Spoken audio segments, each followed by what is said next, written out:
Hello friends, first of all thank you very much for watching this video.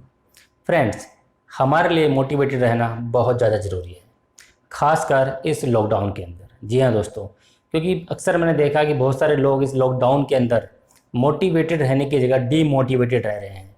यानी कहीं ना कहीं वो बहुत सारी चीज़ों के बारे में सोच रहे हैं जिनके बारे में सोचना उनके लिए इस समय कतई आवश्यक नहीं है। तो मैं इस वीडियो संदेश में बात करूंगा कुछ मोटिवेशन टिप्स की, जिनको अपनाकर आप अपने आप को मोटिवेटेड रख सकते हैं। तो दोस्तों, आगे बढ़ने से पहले मैं आपसे रिक्वेस्ट करना चाहता हूं, यदि अभी तक आपने मेरे चैनल को सब्सक्राइब नहीं किया है तो आप इसे प्लीज़ सब्सक्राइब करके बेल आइकन को ज़रूर दबाएं, जिससे कि आपको मेरे आने वाले वीडियोज़ की नोटिफिकेशन मिलते रहें। दोस्तों, बात करते हैं मोटिवेशन की। पहला टिप्स है दोस्तों, act what you want to be. जी हाँ दोस्तों, आप जो कुछ बनना चाहते हैं आप उसके बारे में सोचें और उसकी तरह बिहेव करना शुरू करें। यदि आप एक स्टूडेंट हैं और आप पढ़ाई में बहुत अच्छा करना चाहते हैं तो आप उन स्टूडेंट्स को फॉलो करना शुरू करें जो कि ऑलरेडी पढ़ाई में बहुत अच्छा कर रहे हैं। आप उनके बारे में जानने की कोशिश करें कि वो किस प्रकार से अपनी पढ़ाई को करते हैं, किस तरह से आप अपने आप को मोटिवेटेड रखते हैं। यदि आप टीचर बनना चाहते हैं तो आप अपने रोल मॉडल को चुनें, उनके साथ टाइम स्पेंड करें, उनसे जानने की कोशिश करें वो किस तरह से अपने आप को मोटिवेटेड रखते हैं, किस तरह से अपनी स्टडी अपनी तैयारी करते हैं। यदि आप क्रिकेट प्रेमी हैं तो आपने देखा होगा कि वीरेंद्र सहवाग बहुत शुरुआत के दिनों में सचिन तेंदुलकर को फॉलो किया करते थे, और कई बार तो ये कन्फ्यूजन हो जाता था कि इस समय सचिन तेंदुलकर खेल रहे हैं या फिर वीरेंद्र सहवाग खेल रहे हैं। उसी प्रकार दोस्तों, यदि आपने किशोर कुमार जी के शुरुआत के गानों को सुना होगा तो आपको ज़रूर ये पता होगा कि उनकी शुरुआत के गाने की शैली हूबहू केएल सहगल से मिलती जुलती थी, क्योंकि उनके रोल मॉडल केएल सहगल थे जिनको उन्होंने फॉलो किया और गाना गाना शुरू किया। हालांकि बाद में उन्होंने अपनी एक विशिष्ट शैली को डेवलप किया और आज हम उसी शैली के कायल हैं। तो कहने का मतलब है दोस्तों कि जब आप कुछ बनना चाहते हैं तो आप उन लोगों को के संपर्क में आएँ, उन लोगों को फॉलो करना शुरू करें।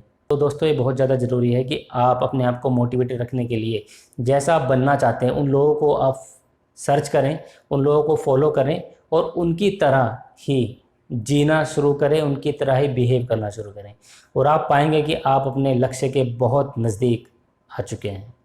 दोस्तों, दूसरा टिप्स है spend time with yourself. जी हाँ दोस्तों, अक्सर हमें इतनी ज़्यादा आदत हो चुकी है कि हम हमेशा शोरगुल में रहना चाहते हैं, हम हमेशा डिस्ट्रैक्शन में ही रहना चाहते हैं।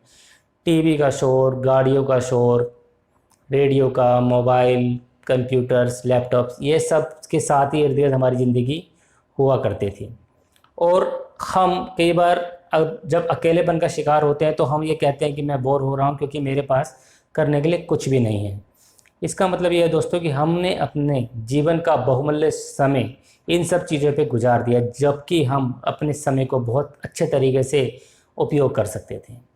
क्योंकि जब आप अपने समय को सदुपयोग करते हैं, यानी कि जब आप अपना समय अपने आप के साथ गुजारते हैं, तब आप पाएंगे कि आप अपने जीवन के अंदर एक नई ऊंचाइयों को छू रहे हैं। कई बार आप बहुत सारी परेशानियों से जूझ रहे होते हैं, बहुत सारी समस्याएं ऐसी होती है जिनका समाधान आप बाहरी दुनिया में ढूंढ रहे होते हैं, और बहुत सारे लोगों से इस विषय में चर्चा करते हैं और आपको समाधान नहीं मिलता है। और अचानक आप एक दिन आपको वो समाधान मिल जाता है, जब आप या तो शावर ले रहे होते हैं या फिर आप वॉशरूम में होते हैं, क्योंकि उस समय आपके पास आपके इर्द गिर्द कोई भी नहीं होता है। ना तो आपके पास टीवी होता है, ना आपका मोबाइल होता है, ना लैपटॉप होता है, ना कोई फ्रेंड होता है। और ऐसे में अचानक आपके पास एक सॉल्यूशन आ जाता है, क्योंकि उस समय आप बिल्कुल अकेले होते हैं। तो जी हाँ दोस्तों, अगर आप अपने आप को समय देंगे, यानी कि अगर आप एक अपने आप से एक वार्तालाप करेंगे, सेल्फ टॉक करेंगे, इस सेल्फ टॉक को आपको प्रॉब्लम वर्सेस सॉल्यूशन तक ही सीमित रखना है। नहीं तो आप ये भी हो सकती है आप उसको क्रिटिसाइज मोड में जा सकते हैं, लेकिन सेल्फ टॉक करना बहुत ज़्यादा ज़रूरी है। जब आप सेल्फ टॉक करते हैं तो आप पाएंगे कि आप बहुत सारे समाधान को ढूंढ लेते हैं। क्योंकि बहुत बार ये होता है कि हम दुनिया से मिलना चाहते हैं, हम लोगों से मिलना चाहते हैं, लेकिन हम अपने आप से ही नहीं मिल पाते हैं। अगर मैं आपसे कहूँ इस समय कि आप आंखें बंद करके अपने आप को देखिए या अपनी इमेज को देखिए, तो आई एम श्योर आप में से बहुत सारे लोग अपने आप को नहीं देख पाएंगे। क्यों? क्योंकि उन्होंने अपने आप को कभी देखा ही नहीं है। लेकिन मैं कहूँ कि आप अमिताभ बच्चन को देखें आंखें बंद करके, या आपका कोई और फेवरेट फिल्म स्टार हो सकता है, स्पोर्ट्स स्टार्स हो सकते हैं, स्पोर्ट्स पर्सन हो सकते हैं, या कोई सिंगर हो सकते हैं, तो अचानक से आप पाएंगे कि उनकी इमेज आपके सामने आ गई है, लेकिन आपकी इमेज आपके सामने नहीं है। वो इसलिए नहीं है दोस्तों क्योंकि हम अधिकांश समय अपने साथ गुजारते ही नहीं, हम दूसरों के साथ ही अपना समय गुजारते हैं। हम दूसरों को ही देखने में अपना टाइम इतना गुजार देते हैं, अपने आप को हम देख ही नहीं पाते हैं। तो दोस्तों बहुत ज़्यादा ज़रूरी है कि हम कुछ समय अपने साथ भी गुजारें, अपने आप को जानने की कोशिश करें कि मैं कुछ काम करना चाहता हूं तो मैं क्यों नहीं कर पा रहा हूं, और अगर मैं इन काम को करता हूं तो मुझे इनके क्या क्या फ़ायदे होंगे। जी हाँ दोस्तों, जब आप देखेंगे कि आप कुछ काम को नहीं कर पा रहे हैं क्योंकि प्रोक्रास्टिनेशन का आप शिकार हो रहे हैं, क्यों हो रहे हैं आपको पता चल जाएगा, आपको क्यों करना है ये भी आपको पता चल जाएगा। जब आप ये पाएंगे कि आपको आपके गेन्स क्या हैं, आपके पेन्स क्या हैं, यानी कि अगर आप ये एक बार निश्चित कर लेते हैं कि मुझे सेल्फ टॉक करनी है, मुझे अपने साथ समय गुजारना है और अपने आप को इवेल्युएट करना है कि मैं कुछ चीज़ें जीवन में करना चाहता हूँ, वो मैं नहीं कर पा रहा हूँ। और जब आप इसको पेन और गेन की एक लिस्ट बनाएंगे तो आप पाएंगे कि आप जिन कामों को आज नहीं कर पा रहे हैं उनको ना करने से आपको आने वाले समय में कितने ज़्यादा पेन्स फेस करने पड़ सकते हैं। और दूसरी तरफ यदि आप गेन्स की लिस्ट बनाते हैं कि अगर ये काम मैं करता हूँ तो आप पाएंगे कि मुझे इतने सारे गेन्स मिलने वाले हैं भविष्य में अगर मैं इस काम को करता हूँ। तो दोस्तों तीसरा टिप्स है किल योर टेलीविज़न। जी हाँ दोस्तों, अधिकांश समय हम टेलीविज़न देखने में गुजारते हैं। सामान्य तौर पे कोई भी घर में, ख़ास तौर से लॉकडाउन में 7 से 8 घंटे टीवी देखने में गुजारते हैं, जिसमें बहुत सारी नकारात्मक न्यूज़ होती हैं, या फिर आप टेली सीरियल देख रहे होते हैं या फिर मूवी देख रहे होते हैं। दोस्तों जो आपके सामने टीवी में हो रहा है, यानी कि अगर कोई न्यूज़ रीडर न्यूज़ पढ़ रहा है या न्यूज़ आपको बता रहा है तो he is enjoying that work and he is being paid. उसको उस चीज़ को करने में मज़ा भी आ रहा है और उसे पैसे भी मिल रहे हैं, लेकिन हमें उसको देखने के पैसे नहीं मिल रहे हैं, उल्टा हमें उसे देखने के पैसे देने पड़ रहे हैं। तो क्या हम ऐसा ना करें कि हम कुछ समय के लिए, कम से कम कुछ समय के लिए टीवी को ऑफ कर दें और अपने आप पर काम करें, यानी हम अपने स्किल को डेवलप करें, अपने आप की वैल्यू बढ़ाएं, जिससे कि हम अपने समय को प्रॉपर यूटिलाइज कर पाएँ और उससे हम कुछ इनकम भी जनरेट कर पाएँ। क्योंकि जब आप टीवी देखते हो और आप किसी कलाकार को देखते हो, उसकी एक्टिंग को देखते हो, तो यू फील अप्रिशिएट कि बहुत अच्छा काम किया, और किसी ने अगर अच्छा काम नहीं किया होता है तो आप उसे क्रिटिसाइज़ भी करते हो। लेकिन आप इसलिए उसे क्रिटिसाइज़ करते हो क्योंकि वो आपके हिसाब से काम सही नहीं कर रहा है और आप किसी को लाइक करते हो, तो इसलिए कि आपको उसके अंदर अपनी छवि नज़र आती है। तो आप ऐसा क्यों नहीं करते कि आप अपने टीवी को स्विच ऑफ कर दें और आप अपना समय उन चीज़ों पे लगाएं जो चीज़ें आपको आगे बढ़ा सकती हैं। यदि मैं आपसे पूछूं कि आपने 1 महीने पहले कौन सा टीवी प्रोग्राम देखा था या कौन सी मूवी देखी थी, तो आई एम श्योर कि आप नहीं बता पाएंगे। लेकिन यदि मैं आपसे पूछूं कि आपने 1 महीने पहले कौन सी बुक पढ़ी थी या कोई मैगजीन पढ़ी थी, तो आई एम श्योर अगर आपने पढ़ी होगी तो आपको ज़रूर याद होगा कि आपने क्या मैगजीन पढ़ी थी, कौन सी मैगजीन पढ़ी थी और क्या स्टोरी पढ़ी थी। इसका अर्थ है दोस्तों कि जो कुछ हम टीवी में देखते हैं उसको हम अपने दिमाग में रिटेन नहीं कर पाते हैं। ऐसे में हमारी जो भी नॉलेज हो रही है, जो भी लर्निंग हो रही है टीवी के माध्यम से, वो बहुत ही सीमित है, लिमिटेड है। लेकिन अगर हम वही टाइम बुक्स पर स्पेंड करते हैं, कोई नॉलेज गेन करते हैं बुक्स के माध्यम से, तो आप पाएंगे कि वो नॉलेज आपके दिमाग में स्टोर हो गई और उससे आपको बहुत ज़्यादा फ़ायदा भी हो रहा है। तो दोस्तों चौथा टिप्स है ब्रेक योर सोल केज। जी हाँ दोस्तों, अपनी आत्मा का पिंजरे को तोड़ें। अक्सर हम कंफर्ट जोन में रहते हैं और बहुत ज़्यादा समय हम कंफर्ट जोन में ही रहते हैं, और जिसकी वजह से हमारी प्रोग्रेस रुक जाती है। आपने देखा होगा जीवन में जिन लोगों ने भी तरक्की करी है उनमें से अधिकांश लोग डिस्कम्फर्ट पोजीशन में रहते थे, और इसीलिए उन्होंने जीवन में बहुत ज़्यादा तरक्की करी है। क्योंकि जब वो डिस्कम्फर्ट पोजीशन में थे, यानी डिस्कम्फर्ट जोन में थे, तो वो उनको उनके पेन्स बहुत बड़े नज़र आते थे, और वो जानते थे कि यदि मैं इसी सिचुएशन में रहूँगा तो मैं हमेशा अपने जीवन में इन पेन्स को ही प्राप्त करूँगा, और अगर मुझे इन पेन्स को अवॉइड करना है तो मुझे कुछ ऐसा करना होगा जीवन में जिससे कि मैं इन पेन्स को अवॉइड करके अपने गेन्स को अचीव कर सकूँ। जी हाँ दोस्तों, ये बहुत ज़्यादा ज़रूरी है कि हम कंफर्ट जोन से बाहर निकलें। कंफर्ट जोन हमारे लिए ज़रूरी है जब हम रेस्ट करना चाहें, कुछ अपने आप को रिजुविनेट करना चाहें, या फिर हम कुछ अपना एक रिलैक्स करना चाहें, तब हमारे लिए कंफर्ट जोन ज़रूरी है। लेकिन हमें कंफर्ट जोन में जीना नहीं है, यानी हमें कंफर्ट जोन में स्टे तो हम कर सकते हैं कुछ समय के लिए, लेकिन उस कंफर्ट जोन में हमें जीना नहीं है। मान लीजिए आप 8 या 9 घंटे की नींद लेते हैं, लेकिन यदि ये आप 8 या 9 घंटे की जगह 16 घंटे की नींद देने लग जाएं तो क्या होगा दोस्तों? तो स्वाभाविक है कि आप धीरे धीरे बीमार पड़ने लग जाएंगे, आपकी बॉडी धीरे धीरे फेल होने लग जाएगी, आपके अंग फेल होने लग जाएंगे, क्योंकि आप अधिकांश समय सोने में गुजार रहे हैं और आप पाएंगे कि आप अचानक से बहुत ज़्यादा बीमार हो चुके हैं, क्योंकि आप बहुत ज़्यादा कंफर्ट जोन में आ गए हैं। और यही कंफर्ट जोन आपको अनकंफर्ट जोन यानी डिस्कम्फर्ट में लेके चला जाएगा। तो इसलिए बहुत ज़्यादा ज़रूरी है कि हम कंफर्ट जोन से बाहर निकलें, क्योंकि दोस्तों जब तक आप किसी चैलेंज को एक्सेप्ट नहीं करेंगे तब तक आप ग्रोथ को अचीव नहीं कर सकते हैं। क्योंकि यदि मान लीजिए कोई कोई प्लेयर है जो कि लगातार प्ले करता है, खेलता है, तो वो हमेशा अपने कंफर्ट जोन से बाहर निकल के ही खेल पाता है। अगर वो कंफर्ट जोन में रहेगा तो हो सकता है, अगर एज ए क्रिकेटर हम बात करें, कि वो 50 रन, 60 रन, 70 रन से आगे नहीं बढ़ पाएगा। लेकिन 70 रन से आगे निकलना ही तो कंफर्ट जोन को ब्रेक करना है। तो कंफर्ट जोन से निकलना वही ग्रोथ को शो करता है। अगर आप हमेशा कंफर्ट जोन में रहेंगे तो आप ग्रोथ कभी अचीव नहीं कर पाएंगे। इसलिए हमारे जीवन में चैलेंजेस बहुत ज़्यादा ज़रूरी है। जब चैलेंजेस हमारे जीवन में आते हैं और जब हम चैलेंजेस से पार निकल जाते हैं तभी हमारी ग्रोथ मानी जाती है। क्योंकि यदि हम उन चैलेंजेस को एक्सेप्ट करके उनसे आगे नहीं निकल पाते हैं तब तक हमारी प्रोग्रेस रुकी हुई होती है। और जीवन में कोई भी यथास्थिति में नहीं रहना चाहता दोस्तों, कोई भी व्यक्ति यथास्थिति में नहीं रहना चाहता। यदि आप ऐसा सोचते हैं कि आप हमेशा स्टेटस को यथास्थिति में रहना चाहते हैं तो आपको पता चलेगा कुछ समय बाद कि आपके साथ के लोग बहुत आगे आपसे निकल चुके हैं और आप वहीं के वहीं रह गए हैं। तब आपको जो आत्मग्लानि होगी उसका कोई भी समाधान नहीं मिलेगा। तो ऐसे में ज़रूरी है कि हम अपने कंफर्ट जोन से बाहर निकलें, चैलेंजेस को एक्सेप्ट करें लाइफ में और उनको जीतते हुए आगे बढ़ें, जिससे कि हमारी सफलता निश्चित हो सके। दोस्तों 5वां टिप्स है फाइंड योर इनर आइंस्टीन। जी हाँ दोस्तों, हर व्यक्ति में एक आइंस्टीन होता है। ऐसा नहीं है कि यदि आप मैथ में बहुत अच्छे हैं या साइंस में बहुत अच्छे हैं तभी आप जीनियस कहलाएंगे। हो सकता है कि आप मैथ और साइंस में अच्छे ना हो लेकिन आप और किसी सब्जेक्ट में अच्छे हों, आप किसी और प्रोफेशन में अच्छा हों।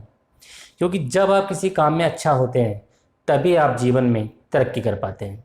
आपने देखा होगा कि बहुत सारे लोग ये बोलते हैं कि वो व्यक्ति बहुत जीनियस है, वो व्यक्ति बहुत इंटेलिजेंट है। वो व्यक्ति इंटेलिजेंट इसलिए नहीं है कि उसके पास बहुत ज़्यादा नॉलेज है, वो इसलिए इंटेलिजेंट है या जीनियस है क्योंकि उसके पास समस्याओं के समाधान हैं, यानी कि पावर ऑफ विजुअलाइजेशन। आइंस्टीन ने कहा था visualisation is more important than knowledge. क्योंकि आपके पास बहुत सारी नॉलेज हो सकती है लेकिन यदि आपके पास स्किल नहीं है तो आप उस नॉलेज को कभी भी यूज़ नहीं कर पाएंगे। आपने देखा होगा बहुत सारे लोगों के पास बहुत सारी नॉलेज है, बहुत ज़्यादा लर्नड है वो लोग, लेकिन उनके पास स्किल नहीं है उसको डिलीवरी करने की। तो ये बहुत ज़्यादा ज़रूरी है कि हम अपने स्किल को डेवलप करें।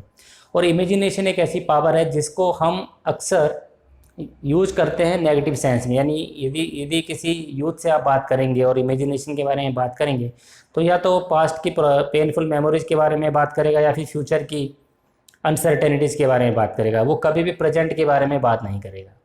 तो ऐसे में दोस्तों बहुत ज़्यादा ज़रूरी है कि हम अपनी विजुअलाइजेशन को क्रिएटिव करें, क्योंकि हमारी जो विजुअलाइजेशन की पावर है बहुत ज़्यादा स्ट्रॉन्ग है।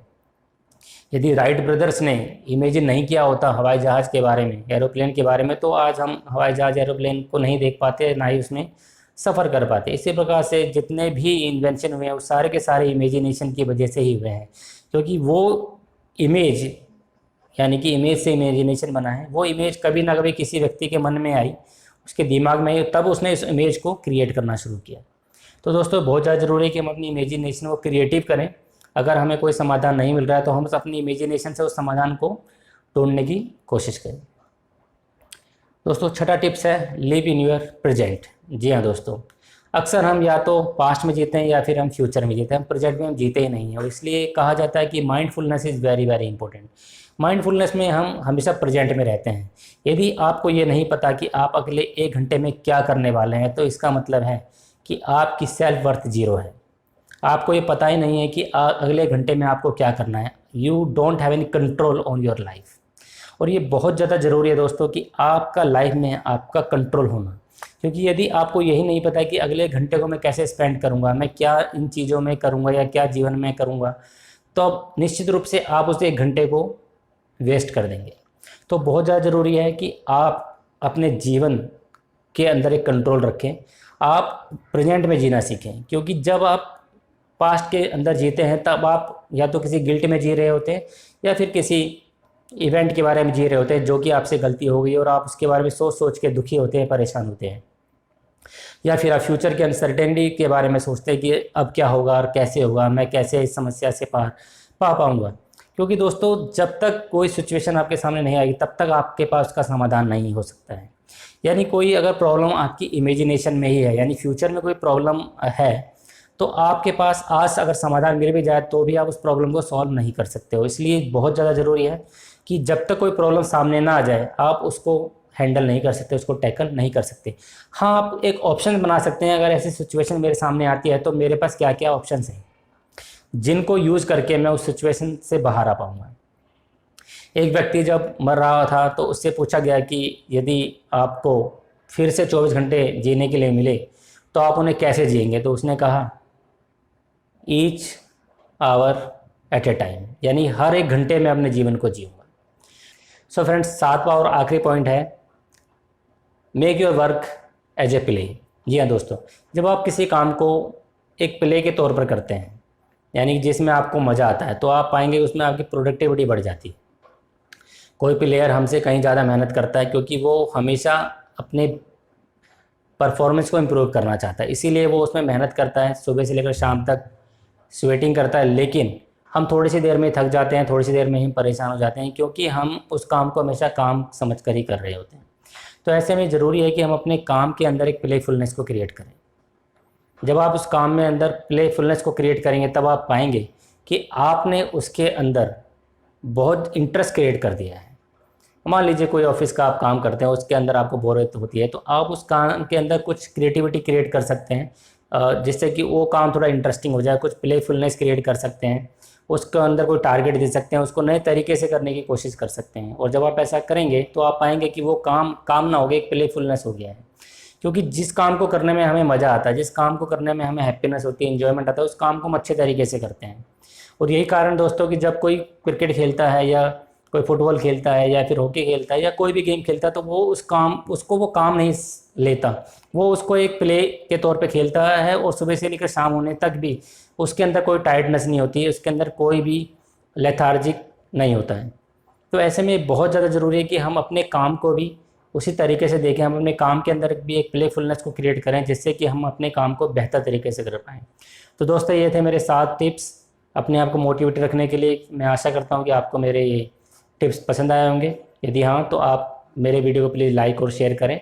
और यदि अभी तक आपने मेरे चैनल को सब्सक्राइब नहीं किया है तो आपसे प्लीज़ सब्सक्राइब करके बेल आइकन को जरूर दबाएं, जिससे कि आपको मेरे आने वाले वीडियोज़ के नोटिफिकेशन मिलते रहें।